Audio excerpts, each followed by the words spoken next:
There's a great photo of some of the heavyweights back in the day. You could tell by the big smile on their faces they really enjoying themselves. I love the tan there on Joe Batters. Can you guys name every man in this photo? If you can, please enter the names in the comments below. Hit the like button, subscribe, share with your friends.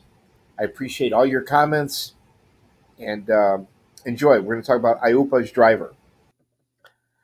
Here's a great screenshot of a video where Joey Doves is actually charging a reporter. Back during his reign of the Chicago outfit, Joey Aiuppa whacked a lot of guys, man. He led with violence, with an iron fist. His driver was Jerry Dinger Carcello, one of the best thieves in the country, very loyal to Aiuppa, but he had a big drinking problem that Joey warned him about.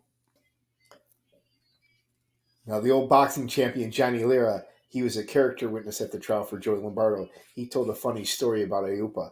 He said he was at a party at the Ritz-Carlton Hotel downtown, and Cerrone and Aiuppa showed up together. They haven't even finished their first drink yet, and some lady came up to Cerrone and says, "Are you Jackie Cerrone?" He said, "Yeah, why?" She's like, "I want you to kill my husband." They left immediately, and Aiuppa was pissed off at Cerrone. Now, going back some years, one of the best things about Richard's Bar was the bartenders. At one time, they had the oldest bartender in America. His name was Lee. This guy was in his late 80s, still serving drinks.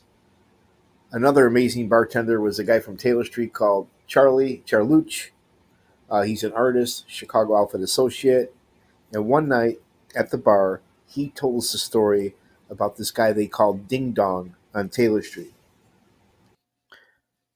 Now, Charlie went on to say that Jerry Ding Dong, Jerry Dinger, Carcello, used to go around town saying he had the biggest dick in Chicago. He would walk around Taylor Street, letting everybody know, man or woman, that he had the biggest ding dong. And if anybody were to question him, he'd literally pull it out. And sure enough, this guy was hung like a horse. This guy was a master thief for the Wild Bunch, also a driver for Joey Aiuppa. Now, Charlie the bartender went on to say that it was him, Dinger, Dinger's partner who participated in the robbery, and a couple other neighborhood guys. They were all sitting at the bar Tufano's watching the Johnny Carson show, listening to Zsa Zsa Gabor talk about the men that robbed her, while Dinger and the guy that robbed her were sitting there at the bar all laughing their ass off at this show. Now, as these guys are at Tufano's at the bar drinking, they're actually watching the Johnny Carson show. And Zsa Zsa Gabor is the guest. She's telling Johnny that she just recently got back from Chicago. She stayed at the Ambassador East in the Gold Coast, right off of Rush Street, and she got robbed. And that Dinger, for some reason, slapped her in the face. She wasn't so mad that they robbed her, but she could not understand why he slapped her. She's telling the story why all the guys are cracking up. Now, all hell broke loose when John Mendel and his crew robbed Tony Accardo's house. This was talked about a great deal at the Family Secrets trial. They rounded up every burglar involved and all other burglars to send a message. These guys were beaten, tortured, and killed. And two of the assassins were Tony Borsellino and Jerry Dinger.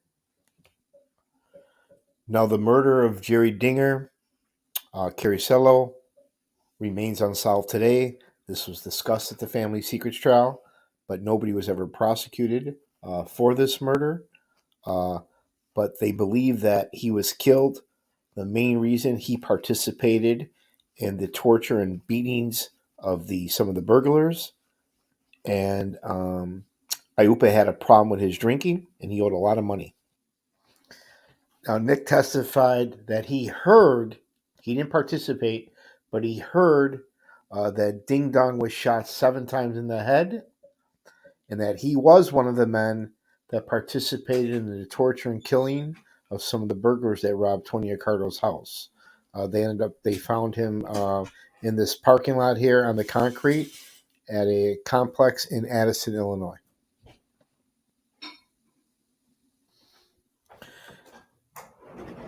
Now, Frank Calabrese got word that they were going to kill Tony Borsellino, his good friend, and he pleaded with Angelo Petria.